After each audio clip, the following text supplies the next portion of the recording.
व्यापारी मिलेर अफगानिस्तानको अफिम दाना नेपाल भित्राएको त्यो घटना।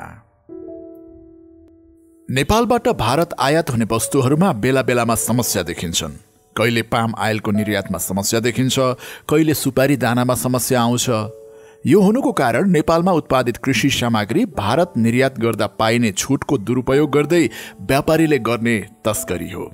भन्सार छुटको दुरुपयोग गर्न नेपालमा उत्पादन भएको भन्दै तेस्रो देशबाट यस्ता सामग्री नेपाल ल्याएर यताबाट भारत पठाउने गर्छन्। नेपालमै उत्पादन भएको भए वैध हुन्थ्यो। यसरी अर्को देशबाट नेपाल भित्र्याएर नेपालको ट्याग लगाएर भारत पठाउनु त तस्करी हो नि। यस्ता तस्करीले व्यापारको आवरणमा अपराधीहरू जन्माउँछन् अनि उनीहरूलाई आर्थिक रूपमा बलियो बनाउँछन्। अपराधमा सक्रियहरू आर्थिक रूपमा बलियो बनेपछि उनीहरूले राज्य संयन्त्रमा प्रभाव पार्न सक्ने हुन्छन् अनि अपराधबाट कमाएको पैसालाई वैध बनाउन कोही नेता बन्न थाल्छन्, कोही व्यापारी। अहिले हेरौँ न, हिजो टोले गुण्डाका रूपमा बदनामहरू नेता अनि मन्त्री भइसकेका छन्। त्यसमा आर्थिक पाटो कुनै न कुनै रूपमा जोडिएको हुन्छ नै। यो अङ्कमा मैले उल्लेख गर्न चाहेको चाहिँ अफिमको गेडाको तस्करी हो। त्यसलाई पोस्ट दाना भन्छन्। नेपालमा त यसको त्यति ठुलो बजार छैन। अनर्सामा सेतो दाना देखिन्छन् नि, त्यही हो पोस्ट दाना। नेपालमा ठुलो बजार नभए पनि टनाटन पोस्ट दाना आइरहेका थिए। जति पोस्ट दाना आइरहेका थिए त्यो नेपालको बजारका लागि थिएन, भारतको बजारका लागि थियो। भारतमा भने पोस्ट दानाको निकै माग छ। उनीहरू अनेक प्रकारमा पोस्ट दाना मिसाएर खान्छन्। नेपालका व्यापारीहरूले नेपालका लागि भनेर पोस्ट दाना मगाएर भारत पठाउने गरिरहेका रहेछन्। पोस्ट दानाको व्यापार वैध नै हो। पोस्ट दानाका लागि अफिमको खेती त गर्नु पर्यो। अफिमको खेती त्यत्तिकै गर्न त पाइँदैन। दानैको व्यापार गर्ने भनिए पनि अफिम खेतीका लागि इन्टरनेसनल नार्कोटिक्स कन्ट्रोल बोर्ड अनुमति लिनुपर्छ। अनुमति लिँदा के को उद्देश्यका लागि खेती गर्ने भन्ने खुलाउनुपर्छ। पोस्ट दानाको व्यापार वैध नै हो। पोस्ट दानाका लागि अफिमको खेती त गर्नु पर्यो। अफिमको खेती त्यत्तिकै गर्न त पाइँदैन। दानैको व्यापार गर्ने भनिए पनि अफिम खेतीका लागि इन्टरनेसनल नार्कोटिक्स कन्ट्रोल बोर्ड अनुमति लिनुपर्छ। अनुमति लिँदा के को उद्देश्यका लागि खेती गर्ने भन्ने खुलाउनुपर्छ।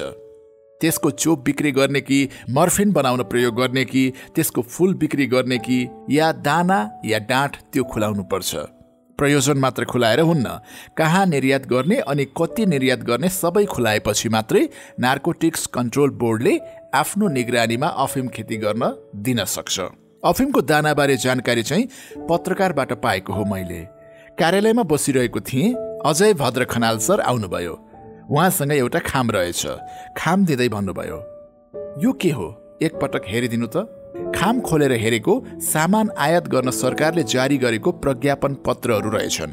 सामानको प्रकार हेरेको पोस्ट दाना छ। थोरै होइन, हजारौं टनको अनुमति। छक्क परे म। भने यो त गैर कानुनी हो, नेपालमा निर्यात गर्नै पाइँदैन। मलाई जानकारी भएका पाटाहरू उहाँलाई बताएँ। उहाँले गजब समाचार लेख्नुभयो यो बारेमा। समाचार आएपछि गृह मन्त्रालय अलि गम्भीर होला भन्ने लागेको थियो, तर भएन। हल्ला त व्यापक भयो, तर गृहका अधिकारीले चासो राखे चाहिँ लागेन। कानुन यस्तो छ, तर अफिमको दाना आएको आइछ। सामान ल्याउने अनुमति पाकिस्तानबाट छ, तर पाकिस्तानमा त वैध रूपमा अफिम खेती गर्नै पाइँदैन। पहिला उसले अनुमति पाएको थियो, तर सरकारले नियन्त्रण गर्न नसकेपछि सन् 1982 मा अनुमति रद्द गरेको थियो। देश पाकिस्तान लेखिए पनि अफिमको दाना अफगानिस्तानबाट आएकोमा कुनै शङ्का रहेन। अब जुन देशले जे सामानको खेती नै गर्न पाउँदैन त्यही देशबाट सामान ल्याउन अनुमति दिनु भनेको सिधै बदमासी हो नि। त्यही क्रममा अफिमको दाना नेपाल आइरहेको छ भन्ने प्रश्न भइहाल्यो। सरकारले चासो नराखे पनि म गृह मन्त्रालय गएँ। इकाइ सिधै गृह मातहतै थियो।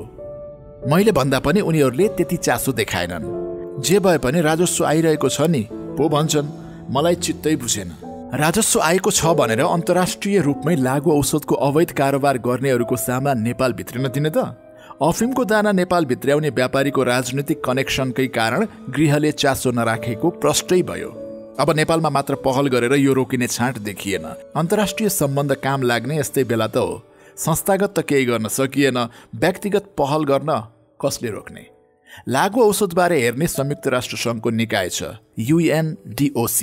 त्यसलाई नेपालमा कसरी अफगानिस्तानमा उत्पादित अफिमको दाना पाकिस्तान हुँदै नेपाल भित्री रहेको छ भनेर व्यक्तिगत रूपमा जानकारी गराएँ। नेपालमा आएको अफिमको दाना जाने त भारत नै हो, पाकिस्तानबाट नेपाल आउने रुट पनि। यसमा भारतले चासो देखाउने हो भने रोक्न सकिन्छ कि भन्ने लाग्यो। भारतको भारतीय राजस्व सेवाका उच्च अधिकारीसँग व्यक्तिगत चिन्जान थियो। उनलाई सबै जानकारी गराएँ। अफगानिस्तानको अफिमका उत्पादनको वैध कारोबार भनेपछि त अन्तर्राष्ट्रिय चासो हुन्छ नि। लागु औषध नियन्त्रणमा सक्रिय अन्तर्राष्ट्रिय सङ्गठनलाई पनि भने के चाहिँ हुँदो रहेछ त अब भनेर चुपचाप हेरेर बसेँ। केही समयमा भारतको राजस्वले अफिमको दानाको निर्यातबारे नेपाल सरकारसँग जानकारी मागेको सूचना आयो। नेपालबाट भारतमा निर्यात भइरहेको पोस्ट दानाको स्रोत के हो भनेर सोधेछ। नेपालमा अफिम खेती त हुँदैन, अब के जवाफ दिने? नेपालको कानुन अनुसार अफिमको दानाको कारोबार पनि अवैध हो नि। कानुन हेर्ने हो भने भाङको गेडा पनि अवैध हो। गाँजाको पात मात्र होइन नि, गेडादेखि जरासम्म अवैध मान्छ नेपालको कानुनले। अफिमको गेडाको कारोबार अन्त वैध भए पनि नेपालको कानुन अनुसार त अवैध हो। अफिमको दानाबारे नेपालले भारतलाई दिने जवाफ केही थिएन। त्यत्रो अफिम दानाको स्रोत के हो कसरी खुलाउने? उताको पत्रले यताकाको पसिना छुटेको हेरिरहे म। इकाइलाई सोध्छन् कि भनेको सोधिएन। नेपालले जवाफ दिन नसकेपछि पाकिस्तानबाट नेपालका लागि आएको अफिमको दाना भारतमा रोकियो। भारत सरकारले नेपाल पठाउने अनुमति दिएन। उता अफिम दाना रोकिएपछि यता व्यापारी दौडन थाले। अब कूटनीतिक माध्यमबाट रोक खुलाउन सकिन्छ कि भनेर दौडधुप सुरु भयो। म केही जानकारी नभए चाहिँ चुपचाप बसेँ। तर भित्रभित्रै त के भइरहेको छ भनेर बुझिरहेको थिएँ नै। त्यो बेला नेपालमा प्रधानमन्त्री हुनुहुन्थ्यो गिरिजाप्रसाद कोइराला। भारतमा अटल बिहारी वाजपेयी।